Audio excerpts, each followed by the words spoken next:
وذكر فإن الذكرى تنفع المؤمنين.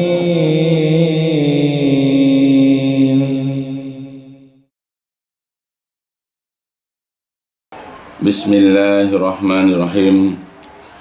إن الحمد لله نحمده ونستعينه ونستغفره ونعوذ بالله من شرور أنفسنا ومن سيئات أعمالنا. من يهده الله فلا مضل له ومن يضلل فلا هادي له. أشهد أن لا إله إلا الله وحده لا شريك له وأشهد أن محمدا عبده ورسوله. اللهم صل على محمد وعلى آل محمد كما صليت على إبراهيم وعلى آل إبراهيم إنك حميد مجيد. Allahumma barik ala Muhammadin wa ala ali Muhammad kama barakta ala Ibrahim wa ala ali Ibrahim innaka Hamidum Majid. Amma ba'd. Fa inna asdaqal hadis kitabullah wa khairal hadi hadi Muhammadin sallallahu alaihi wasallam wa syarrul umuri muhdasatuhah. Fa inna kulla muhdasatin bid'ah wa kulla bid'atin dalalah wa kulla dolatin finnar. Alhamdulillah, pada kesempatan yang baik ini kita bertemu lagi untuk melanjutkan kajian atau pembahasan tentang kitab Al-Jannah wan Nar, yaitu tentang surga dan neraka yang disusun oleh Syekh Dr. Umar Sulaiman Al-Ashqar rahimahullah. Ya, mudah-mudahan apa yang telah dijelaskan sebelumnya dapat memberikan faedah ya untuk kita seluruhnya, dan mudah-mudahan juga ini menjadi tabungan amal bagi kita seluruhnya ya di dalam ya menyebarkan dan menebarkan kebaikan-kebaikan yang senantiasa berlandaskan kepada ayat-ayat Al-Quran ataupun hadis-hadis Nabi SAW. Jadi kita masih membahas tentang orang-orang yang masuk ke dalam neraka namun mereka tidak kekal di dalamnya. Jadi untuk sekedar diingatkan saja bahwa ya ada nanti orang-orang yang dimasukkan ke dalam neraka ya yang disebabkan oleh perbuatan-perbuatan dosanya, oleh perbuatan-perbuatan yang melanggar ketetapan Allah Jalla wa'ala dan juga Rasulullah Sallallahu Alaihi Wasallam. Namun karena mereka itu juga masih memiliki keimanan, ya mereka masih memiliki akidah tauhid yang sahih, maka keberadaan mereka di dalam neraka ini tidak kekal. Artinya mereka suatu saat ya kelak akan dikeluarkan dari neraka dan dimasukkan ke dalam surga. Nah, sekarang kita masuk ke dalam penjelasan dosa yang menyebabkan pelakunya masuk ke dalam neraka namun tidak kekal. Apa itu? Yaitu yang keenam adalah qatilun nafsi bighairi haqqin, yaitu orang yang membunuh jiwa ya bighairi haqqin, tanpa alasan ya tanpa sebab yang benar. Jadi setiap orang yang mereka menghilangkan nyawa, mereka meneteskan dan menumpahkan darah seorang muslim tanpa suatu sebab, ya maka dipastikan orang yang melakukan ini dimasukkan ke dalam neraka. Ya karena nanti banyak dalil-dalil dalam Al-Quran ataupun hadis-hadis Nabi SAW yang menjelaskan bahwa orang yang membunuh, ya orang yang menghilangkan nyawa, orang yang menumpahkan darah seorang muslim, ya tetapi tanpa uzur yang benar, maka diancam ya dengan keburukan, yaitu dimasukkannya ke dalam neraka. Nah, di antaranya adalah sebagaimana di dalam Al-Quran, Qala Ta'ala, telah berfirman Allah Ta'ala dalam surat An-Nisa, yaitu surat keempat. Allah Subhanahu wa Ta'ala berfirman, A'udzu billahi minasyaitonir rajim. Wa may yaqtul mu'mina muta'ammidan fajazaohu jahannamu khalidan fiha wa ghadiballahu alaihi wa la'anahu wa 'adalahu 'azaban 'azima. Waman dan barang siapa atau siapa saja yaktul yang membunuh mukminan seorang mukmin muta'amidan secara sengaja, maka jazauhu balasannya, ganjarannya adalah jahanam, neraka jahanam, khalidan fiha yang ia kekal di dalamnya, wa ghadiballahu alaih, Allah murka kepadanya, wa la'anahu dan Allah melaknatnya, wa a'adda lahu dan Allah juga telah menyediakan untuk orang tersebut azaban, azab, siksaan aziman yang sangat besar. Nah, jadi siapapun orang, kalau orang-orang kafir jelas kalau dia membunuh seorang mukmin pasti masuk neraka. Karena tanpa membunuh pun orang kafir pasti masuk neraka. Ya, tapi yang dimaksud ini adalah dia seorang muslim. Ketika membunuh muslim yang lain, maka diancam jugalah orang ini dengan neraka. Ya, pembunuhan ini mungkin disebabkan karena asmara barangkali, karena dia menyukai seorang wanita, tetapi wanita itu menampiknya, lalu dia marah, emosional, lalu kemudian dia membunuhnya. Atau dia menyukai seorang wanita, ternyata wanita ini lebih menyukai laki-laki yang lain, sehingga dia itu membunuh saingannya. Terkadang masalah asmara bisa menimbulkan persoalan seperti ini. Begitupun dalam masalah yang lain, misalnya masalah lahan pekerjaan. Ya, berapa banyak orang-orang yang berebut lahan pekerjaan, lalu mereka bertengkar, berselisih, bahkan sampai kepada baku hantam dan tawuran. Dan tidak jarang di antara mereka menganggap enteng nyawa manusia, menganggap enteng nyawa seorang muslim. Ya, karena emosional, temperamental, yang sangat kuat, sehingga dia marah dan kemudian memukul orang yang menjadi saingannya. Dan banyak di antara mereka yang akhirnya membunuh yaitu saingannya. Banyak kita jumpai. Bagi kita mungkin barangkali yang melihat televisi, yang menghidangkan berita-berita kriminal, sering kita jumpai peristiwa-peristiwa, kejadian-kejadian pembunuhan. Begitupun dalam masalah, misalnya dalam masalah politik misalnya, berapa banyak saingan-saingan dalam masalah politik, kemudian saingan ini berusaha menyingkirkan saingan yang lain dengan berbagai macam cara, apakah dengan tipuan-tipuan atau dengan bentuk kekerasan-kekerasan. Dan berapa banyak kita jumpai, dan ini sudah menjadi rahasia umum. Ini bukan rahasia lagi. Mereka berusaha menyingkirkan lawan-lawan politiknya dengan berbagai macam cara, termasuk yaitu dengan sistem yang mengandung kekerasan, yaitu menyingkirkan orang yang menjadi saingannya. Seperti itu. Mereka adalah orang-orang yang terkadang ketika mereka mendambakan jabatan atau mereka ingin mempertahankan jabatan mereka berusaha untuk menyingkirkan orang-orang yang menjadi aral rintangan mereka, orang-orang yang menjadi saingan mereka. Dan terkadang mereka melakukan tindakan-tindakan kriminal atau bentuk kejahatan seperti ini. Dan yang tidak aneh lagi, yang kita memang sudah tahu dari zaman baheula, dari zaman dahulu, bagaimana orang-orang yang mereka itu mengaku satu bangsa, tapi mempunyai kepercayaan yang jelas berbeda. Dan ini kita mafhum, karena mereka adalah orang-orang non-muslim, yaitu orang-orang yang berpemahaman komunis. Mereka berusaha menyingkirkan orang-orang yang menjadi batu sandungan buat mereka. Para kiai, para ulama, para santri, yang dianggap mereka sebagai musuh utama, dan tak segan-segan mereka membunuh dengan cara-cara yang licik. Nah, itu kita sering jumpai, dan ini berita berkali-kali. Dan bahkan zaman sekarang pun kita jumpai cara-cara lama terulang kembali. Nyawa itu sangat rendah nilainya. Orang bermudah-mudahan di dalam menumpahkan darah orang. Orang bermudah-mudahan di dalam menyingkirkan, menghilangkan nyawa orang. Dan yang disingkirkan itu kebetulan adalah seorang muslim atau seorang mukmin yang diharamkan untuk ditumpahkan darahnya, dihilangkan nyawanya. Nah, kalau orang kafir barangkali kita sudah mafhum. Kalau orang non-muslim barangkali kita sudah mengerti. Memang begitulah cara mereka itu berpolitik. Mereka seperti itulah dalam mengembangkan pemahaman mereka, menghalalkan segala cara. Tetapi berapa banyak di antara kita kaum muslimin yang meniru cara-cara orang kafir, yang meniru cara-cara orang komunis.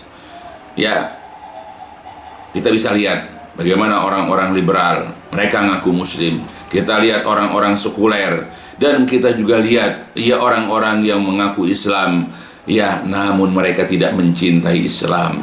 Mereka sering menghujat ajaran Islam. Mereka sering memojokkan ajaran Islam, dan bahkan terkadang mereka menghujat dan mereka membuli para ulama atau ustadz-ustadz yang mengajarkan Islam kepada kaum muslimin atau kepada ya masyarakat luas. Nah, itu yang terjadi. Ya. Jadi sejarah terus berulang. Akan selalu ada orang-orang yang benci dengan ajaran Islam dan orang-orang yang mengajarkan orang-orang yang konsisten di atas Islam. Kita nggak usah heran, karena yang namanya sejarah terus berulang. Namun untuk saudara-saudaraku wahai muslimin, ya berhati-hatilah kita ya bermain di dunia ini. Karena setiap langkah kita, setiap jentikan jari kita, setiap helaan napas kita, setiap kedipan mata kita, itu semua nanti akan diperhitungkan di sisi Allah, akan diminta pertanggungjawaban. Bagaimana perkara-perkara yang besar? Ya, dia menjentikkan jarinya, kebetulan jarinya itu ada pada senjata api dan menembak dia seorang muslim. Ya, dia mengedipkan matanya, tanda menyetujui atau memerintah untuk membunuh seorang ulama misalnya, dan begitu seterusnya. Maka waspadalah, jangan kita terprovokasi, janganlah kita ini terpancing ya oleh orang-orang yang memang mereka tidak cinta kepada ajaran Islam dan mereka memang membenci para ulama atau kaum muslimin. Ya, makanya dalam ayat ini Allah mengancam orang yang membunuh seorang mukmin, yaitu balasannya adalah neraka jahanam. Dan bukan hanya neraka jahanam, jadi Allah katakan kekal di dalamnya. Kemudian Allah melaknat mereka, ya Allah juga murka kepada mereka, dan Allah telah menyiapkan untuk mereka yaitu azab yang sangat besar. Namun mungkin orang yang membunuh ini mungkin karena emosi sesaat barangkali. Ya, jadi kalau andai kata ada seorang muslim itu membunuh ya saudaranya itu karena emosi sesaat, lalu dia menyesal barangkali, ya, atau mungkin memang dia awalnya tidak bermaksud untuk membunuh, ya, dan dalam dirinya masih ada keimanan kepada Allah dan dia masih memiliki akidah tauhid yang benar, dia dimasukkan ke dalam neraka. Tapi karena keimanan dan tauhidnya lah yang nanti menyebabkan dia tidak kekal, dia dikeluarkan dari neraka dan dimasukkan ke dalam surga, ya, sebagaimana telah dijelaskan di awal penjelasan tadi. Nah, itu dari yang pertama. Ya, Allah menyebutkan dalam surat yaitu An-Nisa. Kemudian kita lanjutkan penjelasan Syekh Dr. Umar Sulaiman Al-Ashqar. Fala yajuzu fi dinillahi qatlun nafsil muslimah illa bi ihda salas. Fala yajuz, maka tidak boleh, ya, bagi seseorang, maksudnya fi dinillah, di dalam agama Allah ini, yaitu qatlun nafsi, membunuh jiwa al-muslimah, membunuh jiwa muslim. Ya, jadi seorang muslim itu tidak boleh membunuh ya jiwa muslim yang lain di dalam agama Allah, illa kecuali bi ihda salas, yaitu dengan sebab satu di antara tiga hal ini. Kama fil hadis, sebagaimana di dalam hadis alladzi yarwihil Bukhari wa Muslim, sebagaimana di dalam hadis yang diriwayatkan oleh Imam Al-Bukhari dan Muslim, an Ibnu Mas'ud radhiyallahu an, dari Ibnu Mas'ud radhiyallahu an, anna Rasulullah sallallahu alaihi wasallam qala, bahwasanya Rasulullah sallallahu alaihi wasallam pernah bersabda. Ya, Rasulullah pernah menginfokan, memberitahukan kepada kita. Kata beliau, la yahillu damu imri'in muslim yashhadu an la ilaha illallah wa anni Rasulullah illa bi ihda salas. Tidak halal darah seorang muslim ditumpahkan, tidak halal darah seorang muslim itu diteteskan, tidak halal ya nyawa seorang muslim itu dipisahkan dari jasadnya. Yang muslim itu mengucapkan syahadat, bersaksi bahwasanya tidak ada sesembahan yang berhak disembah kecuali Allah, dan bahwasanya aku ini adalah utusan Allah. Jadi ya, darah seorang muslim tidak boleh ditumpahkan, nyawa seorang muslim itu tidak boleh dilenyapkan. Ya, di mana muslim itu sudah mengucapkan 2 kalimat syahadat, kecuali ya dengan sebab salah satu di antara ketiga. Apa itu? Yaitu an-nafsu binafsi, jiwa dibayar dengan jiwa. Jadi ketika seorang muslim membunuh seorang muslim, maka muslim yang membunuh ini boleh dibunuh. Ya, yang disebut dengan kisos. Ya, jiwa, nyawa dibayar dengan nyawa. Wasaib, dan orang laki-laki yang sudah menikah, azani, yang dia berzina. Ya, sedangkan kalau remaja yang belum menikah, dia itu berzina, dia dicambuk. Tapi kalau orang yang pernah menikah, dia dirajam sampai mati. Kemudian yang ketiga, wattariku lidinihi al-mufariq lil jamaah, orang yang meninggalkan agamanya, dia itu memisahkan diri lil jamaah, yaitu dengan jamaah.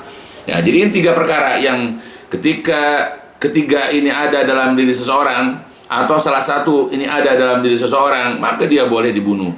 Tetapi ingat bahwa pembunuhan ini tidak boleh dilakukan oleh orang per orang, tidak boleh oleh organisasi atau perkumpulan demi perkumpulan, tidak. Tetapi yang menetapkan hukuman ini adalah ulul amri.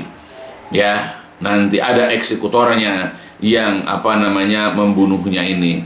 Nah, siapakah? Iya, atau apakah satu di antara ketiganya? Yang pertama adalah karena membunuh. Ya, jadi kalau ada seorang muslim membunuh muslim yang lain karena urusan cinta misalnya, atau karena rebutan lahan, atau karena dia membegal ya kendaraan ya seorang muslim yang lain dan melawan, dia bunuh, atau dia kepergok mencuri lalu untuk menghilangkan jejak dia bunuh orang yang memergokinya, ya, atau banyak lagi sebab-sebab yang lain proses pembunuhan. Bahkan sekarang pembunuhan bukan hanya antara orang-orang yang tidak dikenal, bahkan seorang istri membunuh suami, suami membunuh istri, ya, anak membunuh orang tua, dan orang tua membunuh anak. Ya, seperti itu aja bisa terjadi, apalagi di samping yang lain itu. Nah, maka ketika ada seseorang muslim membunuh muslim yang lain, maka balasannya di samping nanti dia akan mendapatkan neraka di dunia, dia akan dikisos, yaitu dibunuh pula. Yang kedua adalah orang laki-laki atau perempuan yang sudah menikah atau pernah menikah, dia berzina, maka dihukum ya dengan kematian, yaitu dirajam. Dan yang ketiga adalah orang yang murtad dari agamanya, orang yang meninggalkan agamanya. Nah, ini sebagaimana dikatakan juga oleh Rasulullah, man baddala dinahu faktuluh. Jadi barang siapa yang mengganti agamanya, ya maka adalah dia bunuh, maka bunuhlah dia. Ya, tapi ingat, yang berhak melakukan eksekusi itu adalah ulul amri. Ya, itulah. Ya, nah, tanpa 3 sebab ini tidak boleh kita membunuh muslim yang lain. Kalau kita membunuh juga, ancamannya adalah neraka, al-yadubillah. Maka ya jauhilah ya perbuatan-perbuatan ataupun sikap-sikap yang dapat menyebabkan nyawa saudara kita muslim itu hilang. Jauhkan.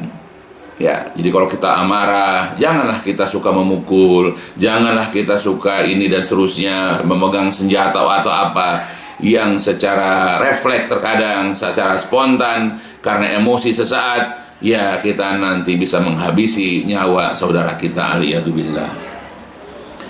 Wa fi sahih Muslim, sekarang dalam hadis, wa fi, dan di dalam sahih Al-Bukhari, di dalam kitab sahih Al-Bukhari, an Ibnu Umar, dari Ibnu Umar radhiyallahu anhuma, qala, berkata Ibnu Umar, qala Rasulullah sallallahu alaihi wasallam, la yazalal mu'min fi fusatin min dinihi ma lam yusib daman haraman. Ya, jadi katakan la yazala, senantiasa al mu'min, seorang mukmin itu, fi fushatin, di dalam kelapangan, ya, dalam keluasan, min dinihi, dari agamanya, malam, selama dia tidak yusib, selama dia tidak menumpahkan, selama dia tidak menimpa yaitu darah yang haram, selama dia tidak meneteskan, selama dia tidak menumpahkan darah seorang muslim, selama dia tidak menghilangkan nyawa muslim, maka sebetulnya dia dalam kelapangan dari agamanya. Ya, sebab orang kalau sudah pernah membunuh, kendati pun dia rajin ibadahnya, rajin sholatnya, rajin berpuasa, rajin sedekah, dia tidak akan lapang nanti di hari kiamat dalam kesempitan, karena nanti pasti akan perhitungkan segala macam tindak tanduknya. Ya, dia akan mengalami kesempitan, dia akan mengalami kesulitan di hari kiamat karena pernah meneteskan darah seorang muslim, karena dia pernah menghilangkan nyawa seorang muslim. Maka berhati-hatilah. Ya. Nah itu. Jadi selama kita belum pernah menumpahkan darah seorang muslim, insya Allah kita lapang dalam agama kita. Ya, insya Allah ibadah-ibadah kita akan dapat membantu kita. Insya Allah dosa-dosa kita yang selama ini kita hindari, kita jauh, insya Allah akan menjawabkan kita terhindar dari neraka. Kemudian qala Ibnu Umar, berkata Ibnu Umar radhiyallahu anhuma. Jadi masih berlanjut hadis barusan. Kemudian Ibnu Umar berkata, inna min waratatil umur allati la makhraja liman awqa'a nafsahu fiha safakad damil haram bi ghairi hallihi. Jadi kata Ibnu Umar radhiyallahu anhuma, sesungguhnya sebahagian dari atau salah satu dari waratatil umur, yaitu keadaan, kondisi dari perkara-perkara allati yang la makhraja, yang tidak ada jalan keluar, tidak ada jalan untuk meloloskan diri, adalah liman awqa'a nafsahu fiha, yaitu adalah bagi orang yang telah menjatuhkan dirinya di dalam safaka, menumpahkan ad-dama, darah, dalam menumpahkan darah al-haram, yang haram, bi ghairi halihi, yaitu tanpa alasan yang benar, tanpa sebab yang benar. Nah, itu.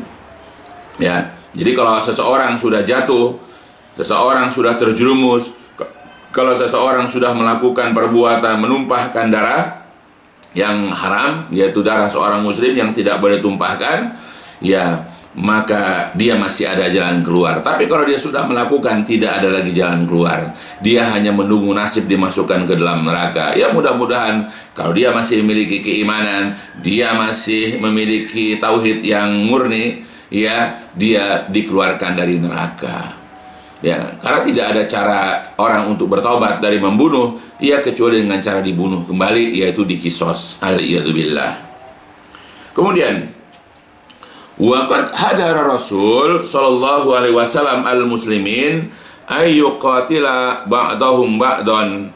Dan sungguh-sungguh Rasul sallallahu alaihi wasallam telah menyuruh berhati-hati kepada kaum muslimin ayyuqatila, yaitu saling berhadapan, saling berkelahi atau duel, yaitu sebahagian mereka terhadap sebahagian yang lain.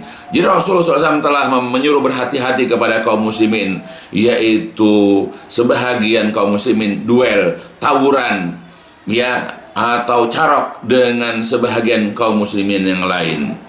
Ya, jadi kalau kata ada orang ngajak kita duel, ada orang mengajak kita itu carok, ada orang mengajak kita itu untuk saling berhadap-hadapan, berantem misalnya, kita wajib menolak. Walaupun mereka mengatakan kita pengecut, penakut, nggak masalah. Kalau dia muslim. Ya, kadang-kadang kita suka terpancing emosi, kita suka terprovokasi karena merasa harga diri kita direndahkan. Begitu orang nantang, kita langsung. Nah, otomatis pada saat kita berhadapan, maka yang ada dalam pikiran kita bagaimana kita menyelamatkan diri. Maka kita ingin membunuh, atau menaklukkan lawan kita. Maka adu cepat, siapa yang lebih cepat? Apakah dia yang dibunuh karena kalah cepat, atau dia yang membunuh? Seperti itu bahayanya orang kalau sudah duel. Padahal yang dihadapi itu sesama kaum muslimin. Dan kita banyak suku-suku di negeri kita ini banyak sekali di mana mereka sama-sama muslim, hanya gara-gara urusan pasar misalnya, lapak di pasar, mereka kemudian tawuran antar suku. Nah, ini sangat disayangkan. Bagaimana seorang muslim menganggap remeh darah muslim yang lain hanya gara-gara kesukuan, fanatik suku. dan hanya masalah lapak yaitu dagangnya. Coba, sehingga ketika diajak duel dia terima tantangan itu, dan bahkan ya kawan-kawannya satu ras, ya satu kelompok ikut, ya akhirnya mereka tawuran. Dan kita ini memang bangsa yang mudah untuk diprovokasi karena kebanyakan kita tanpa iman. Mudah kita diadu domba ya oleh orang-orang kafir. Kita mudah disulut emosi kita oleh syaitan. Maka mudah kita ini untuk tawuran. Lihat anak-anak sekolah, lihat para mahasiswa, lihat antar suku, ya kita sering lihat bagaimana dengan mudahnya mereka melakukan tawuran-tawuran, ya upaya untuk melenyapkan, mengalahkan lawannya.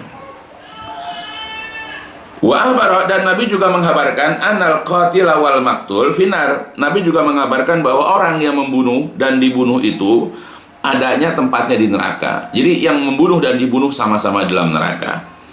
Dalilnya, fa'an Abi Bakrah, maka dari Abu Bakrah radhiyallahu an qala berkata, qala Rasulullah sallallahu alaihi wasallam, telah bersabda Rasulullah sallallahu alaihi wasallam, idza tawajjahal muslimani bisayfaihima, apabila dua orang muslim saling berhadap-hadapan, apabila dua muslim saling menantang duel atau saling carok, ya bisayfaihima, dengan pedang keduanya, dengan celurit keduanya, dengan pisau keduanya, atau dengan senjata-senjata mereka, maka kata Rasulullah, fal qatil wal maktul finar, maka orang yang membunuh dan yang dibunuh sama-sama di dalam neraka. Qala fakultu, berkatalah yaitu Abu Bakrah, lalu aku bertanya atau ditanyakan kepada Nabi, ya Rasulullah, hadal qatil fama balal maktul. Ya Rasulullah, hadal qatil, ya orang yang membunuh ini kami sudah paham. Orang yang membunuh itu ya sudah dipahamilah, pasti masuk neraka karena membunuh muslim. Nah sekarang, fama balul maktul, bagaimana keadaan orang yang dibunuh? Kok juga masuk neraka? Kalau orang yang membunuh jelas di neraka, kalau orang dibunuh kok masuk neraka juga?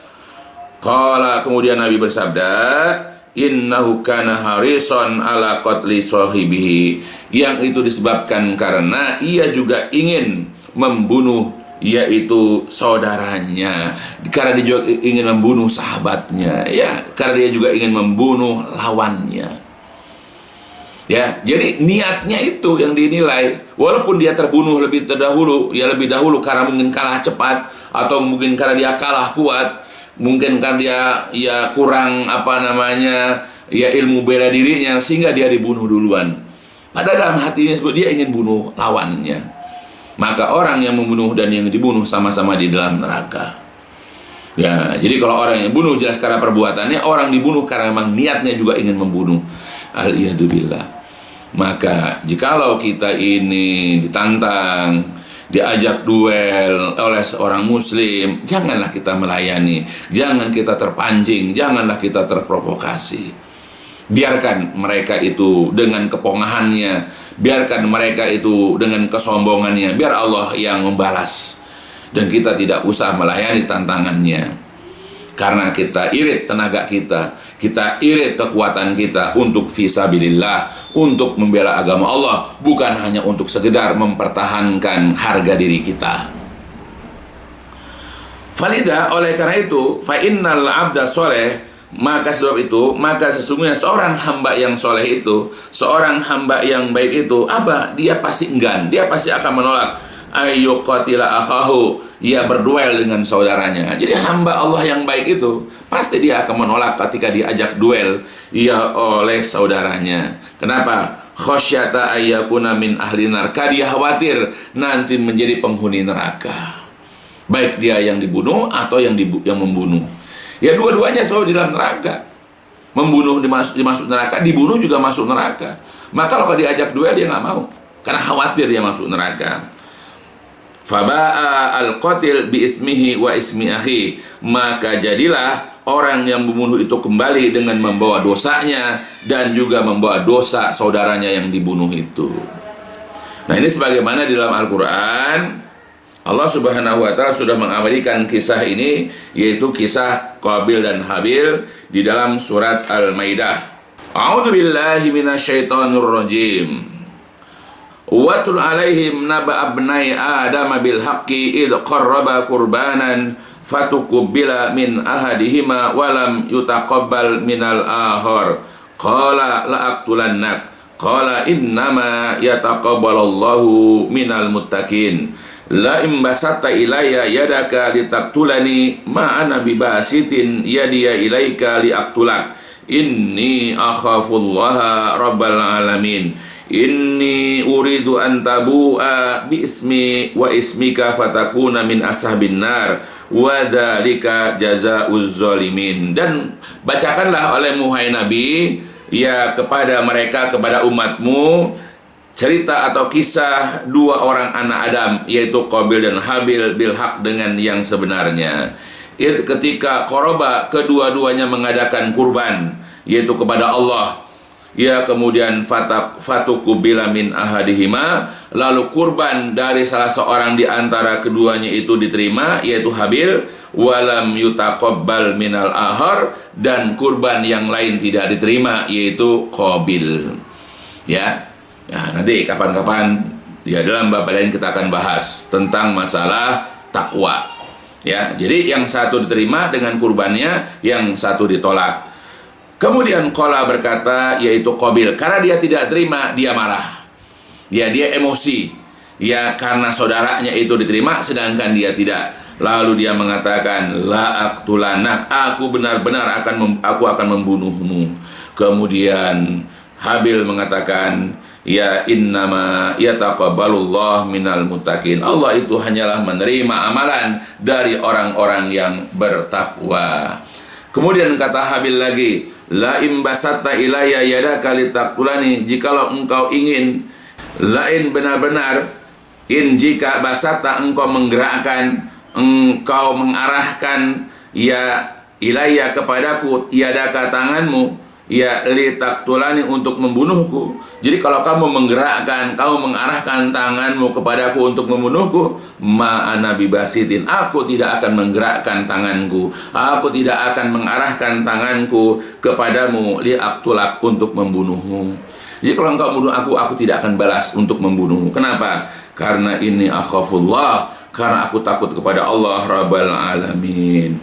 Inni uridu an tabu'a, aku ingin engkau nanti kembali bi ismi, dengan membawa dosaku, wa ismika, dan dosamu, fatakuna, maka jadilah engkau min ashabin nar, menjadi penghuni neraka, wa dzalika jazaa'uz zalimin, itulah balasan bagi orang-orang yang berbuat zalim. Nah itulah ia sikap bijak seorang yang bernama Habil.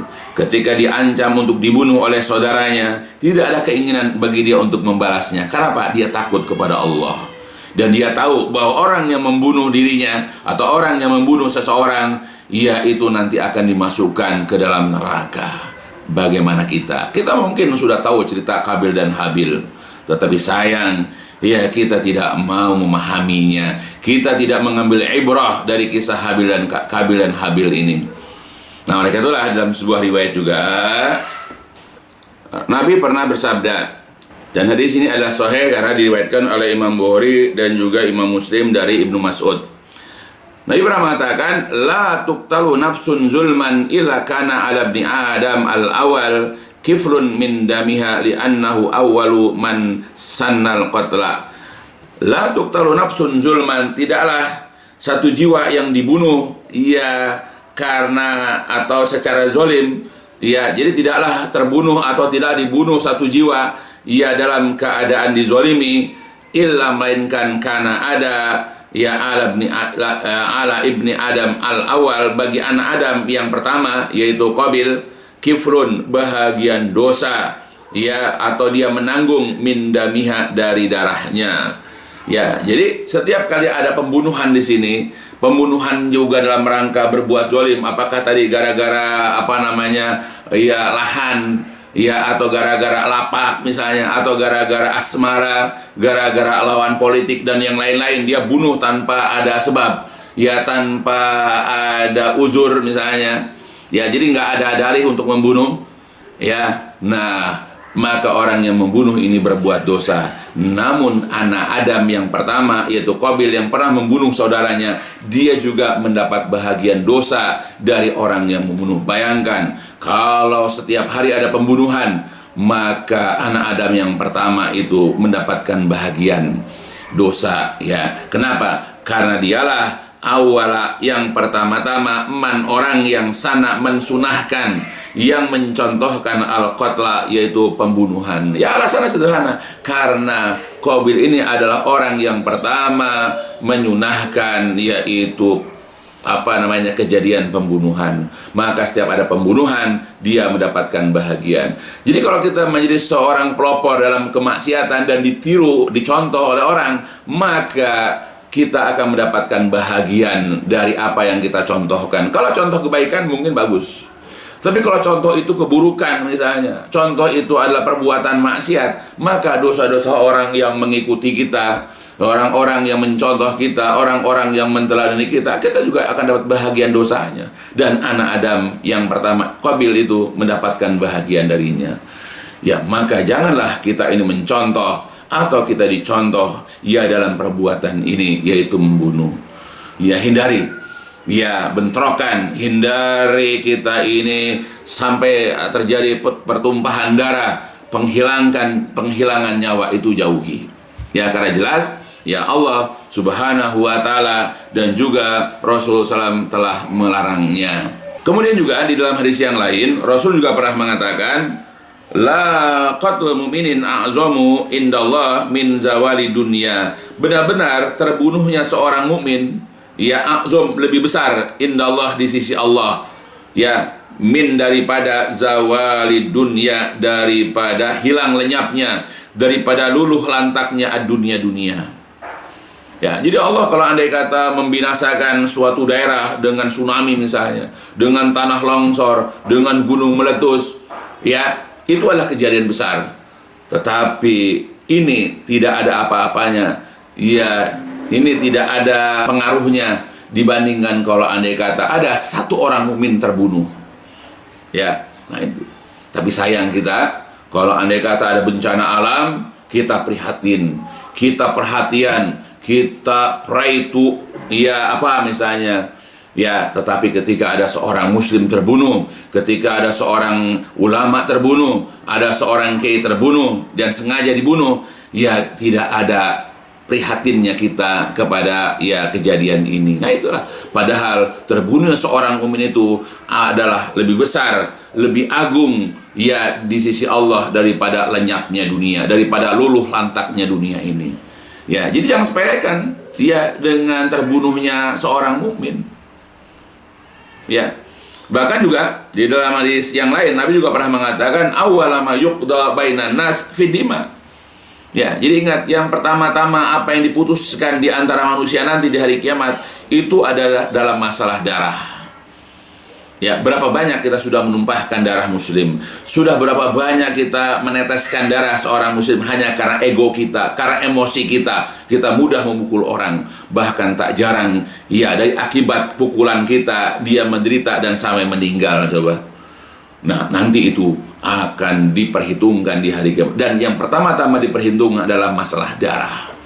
Jadi janganlah bermudah-mudahan kita ini melampiaskan emosi kita, memukul orang, menendang orang, menonjok orang, ya, atau kita menyakiti orang dengan senjata yang kita miliki. Tidak usahlah kita merasa gagah dengan fisik kita yang besar. Tidak usah kita banyak lagu, ya, dengan keahlian kita dalam ilmu bela diri. Jangan.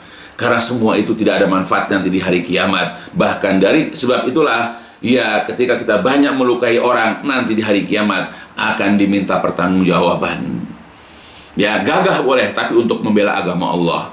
Tapi kalau gagah untuk menyakiti orang, itu hukumnya haram.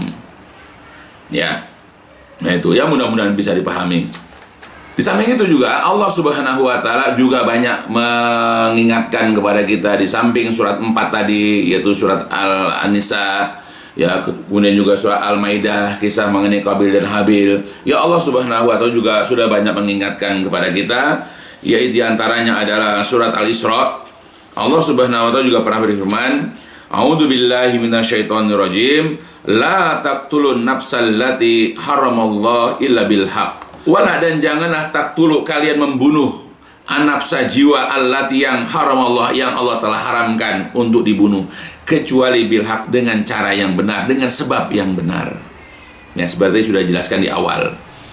Ya, jadi Allah mengatakan la taqtulun nafsa, jangan membunuh jiwa, jangan menghilangkan nyawa. Ya, orang yang memang Allah haramkan untuk dibunuh, nggak boleh. Ya, janganlah kita bermudah-mudahan di dalam membunuh, ya, menghilangkan nyawa, itu dilarang. Ya, makanya kita belajar menahan diri. Ya, dan kita boleh membunuh kalau ada sebab. Begitu juga dalam ayat yang lain, dalam surat 25, Allah juga mengatakan, A'udzu billahi minasyaitonir rajim. Walladzina la yad'una ma'allahi ilahan ahar wa la yaqtuluna an-nafsal lati haramallahu illa bil haqq wa la yaznun wa may yaf'al dzalika yalqa asama yudha'af lahul azabu yaumal qiyamah wa yakhrud fihi muhana illa man taba wa amana wa amila amalan shalihan fa ulaika yubaddilullahu sayyi'atihim hasanat wa kanallahu ghafurur rahima.